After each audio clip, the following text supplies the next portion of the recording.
Hello जी, सत साहब सभी को। कैसे हैं आप सब? उम्मीद करते हैं आप सब ठीक होंगे मालिक की दया से। हम भी ठीक हैं और आज का ब्लॉग अभी शुरू कर रहे हैं। आज इधर बहुत ठंडा पड़ रहा है, बादल किया है, पूरा कोहरा गिर रहा है, बहुत ज़्यादा ठंड है। यहाँ पे देख सकते हैं हम लोग यहाँ पे हीटर लगाए हुए हैं और हाथ पर सेक रहे हैं। तो बैठे हुए थे, मालिक की दया से मालिक का जो संदेश आता है सुबह सुबह का, वो अभी हम लोग सुन रहे थे। तो आप लोगों को भी सुनाते हैं कि गुरुजी क्या बता रहे थे, आप लोग भी सुनिएगा। शुरू करते हैं, सुनिए आप सब। नाम फंड करके रखो, तुम भक्ति नहीं चाहते, बकवास करो, कर लो, करो, यानी तुमने कितना समझा दिया। ये सही दिन हो गए, तुम ये धंधे कर्म करता ना, अब दीवार भावना बड़ी तो फिर के खाद सोचे तो क्या भक्ति करोगे? या पिता नहीं मिला तुम्हारे को, कितना भय हो जाना चाहिए। फूक फूक के कदम रखो, इतना ज्ञान समझेगा तुम रोज नाम फंड करके रखो, तुम भक्ति नहीं चाहते, बकवास करो, कर लो, करो, यानी तुमने कितना समझा दिया। ये सही दिन हो गए, तुम ये धंधे कर्म करता ना, अब दीवार भावना बड़ी तो फिर के खाद सोचे तो क्या भक्ति करोगे?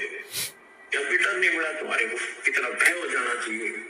फूक फूक के कदम रखो, इतना ज्ञान समझेगा तुम रोज नाम फंड करके रखो, तुम भक्ति नहीं चाहते, बकवास करो, कर लो, करो, यानी तुम देख सकते हैं हमारे गुरुजी क्या बताते हैं।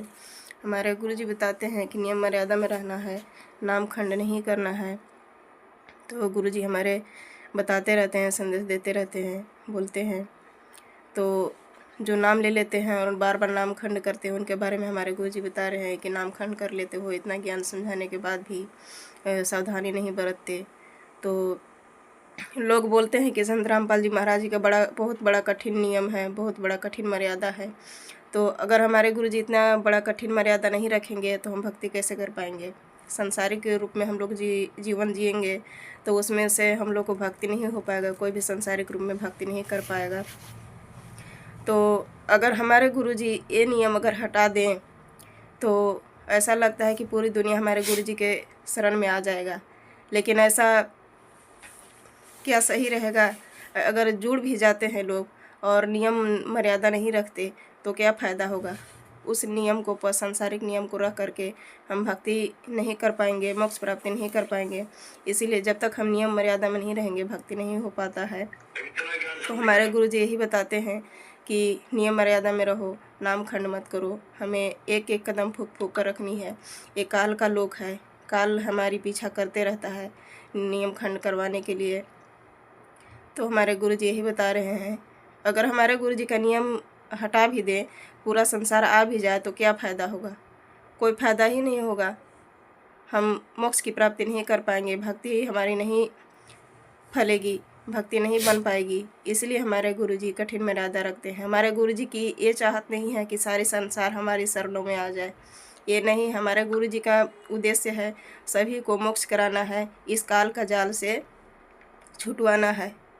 तो हमारे गुरुजी इसीलिए नियम मर्यादा में रह करके शास्त्र अनुकूल भक्ति करवाते हैं, ताकि जो भी पुण्यात्माएं हैं वो अपनी भक्ति करके मोक्ष की प्राप्ति कर सके। तो आप लोगों का क्या राय है कमेंट बॉक्स में ज़रूर बताइएगा।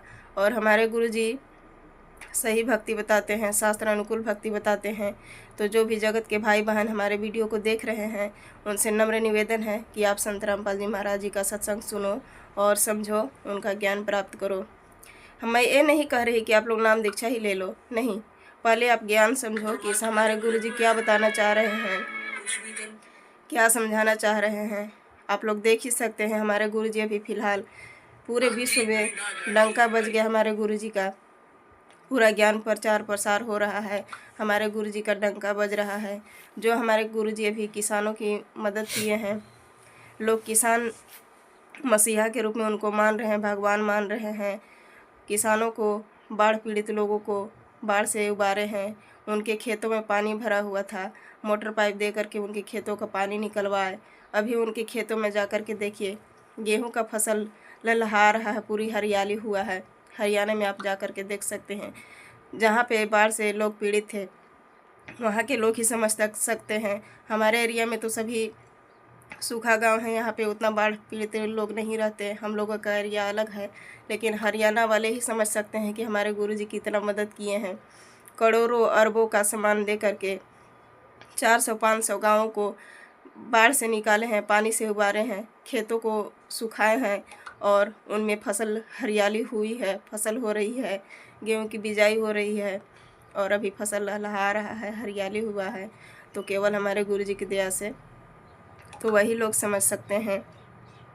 और अभी 21 दिसंबर को भी हमारे गुरुजी को फिर से सम्मानित किया जाएगा। न्यूज़ में देख ही रहे होंगे आप लोग, न्यूज़ भी निकला हुआ है, न्यूज़ में भी चल रहा है, सोशल मीडिया में वायरल हो रहा है कि फिर से हमारे गुरुजी को 100 गांव के लगभग फिर से उनको सम्मानित करेंगे, किसान मसीहा के रूप में उनको सम्मानित किया जाएगा।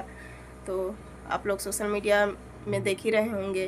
तो जितने भी जगत के भाई बहन हैं उनसे नम्र निवेदन है कि आप लोग संत रामपाल जी महाराज जी का ज्ञान समझो, सुनो और उनका भक्ति करो और अपना मोक्ष कराओ। तो वीडियो में आप लोग बने रहिए। तब तक के लिए सत साहिब, जय बंदी छोड़ की। और यहाँ पे देख सकते हैं हम लोग यहाँ पे हीटर लगाए हुए हैं और ठंडी की वजह से यहाँ पे अपना हाथ सेक रहे हैं और बच्चे लोग चले गए हैं स्कूल। तो बने रहिए आप सब वीडियो में। सत साहिब। हेलो जी, सत साहिब। तो यहाँ पे देख सकते हैं कितना हमारे एरिया में भी कोहरा गिर रहा है। कोहरा तो अभी कम है, पूरा बादल किया हुआ है। सुबह में पूरा कोहरा गिर रहा था, ऊपर से शीत गिर रहा था पूरा एकदम। पूरा आंगन यहाँ पे भींगा हुआ था, अभी तो सूख गया। यहाँ पे देख सकते हैं बादल किया हुआ है। तो बच्चे लोग स्कूल चले गए हैं। यहाँ पे देख सकते हैं, बैक कैमरा से आपको दिखाते हैं। यहाँ पे देख सकते हैं किस तरीक़ा से यहाँ पे बादल किया हुआ है, पूरा बादल छाया हुआ है, पूरा मौसम ख़राब किया हुआ है। सुबह में कोहरा गिर रहा था और अभी बादल किया हुआ है।